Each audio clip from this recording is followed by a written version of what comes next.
আচ্ছা, আপনারা কি আরো মেমের লিঙ্ক পাইয়ে অন্য সবাইকে ভুলে গেছেন? अच्छा हमको सिखा रिया है। আপনাদের জন্য কি আমাদের শশা ভাই কম করেছেন? দেখেন না শশা সঠিক ব্যবহার কিভাবে করতে হয়, উনি এতে আপনাদেরকে শিখিয়েছে। আপনারা কি তার অবদানও ভুলে গেছেন? বিষয়টা একটু ব্যাখ্যা করবে। শুধু শশা না, প্যারাশুটের মুভিও কিন্তু উনি তৈরি করেছে।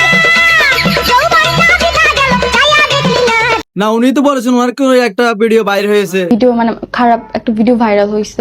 আপনারা কি অত ব্যাপার কথা ভুলে গেছে? নিজের আজ তারাই হয়েছে পর তোমরা হাওয়ায় ভেঙে গেল। উনিও তো আপনাদেরকে কত সুন্দর একটা মুভি উপহার দিচ্ছে। লিঙ্কের অবদানে কোনোভাবে আপনারা অত আপুকে ফেলতে পারবেন না। আপনারা কি আফরিন আফার কথা ভুলে গেছেন? না, আপনারা নিজেরাই তো বলেছিলেন শশা আপার দিন শেষ। শশা আপার দিন শেষ, আফরিন আপার বাংলাদেশ 1 মিনিট 24 সেকেন্ড। এখন আপনারা শুধু আরো মিমকে নিয়ে পড়ে আছে। শশা আপার দিন শেষ, আরো মিমের বাংলাদেশ 3 মিনিট 24 সেকেন্ড না থাকলে কিন্তু খুব মিস করবেন। আপনারা কি জান্নাত তোর কথা ভুলে গেছেন, যিনি ছিলেন লিঙ্কের সবচাইতে বড় মাস্টার মাইন্ড? তোমাদের একটা লিঙ্ক ভাইরাল হয়েছিল, তোমরা নিজেরা ইচ্ছা করে করেছিল এমন কিছু। ইচ্ছা করে ইজ্জত বিক্রি করে কেউ ভাইরাল হতে চায় না। না, তার অবদানে তো আপনারা এত সুন্দর সুন্দর মুভি পাইতেছেন আর ভবিষ্যতে পাবেন।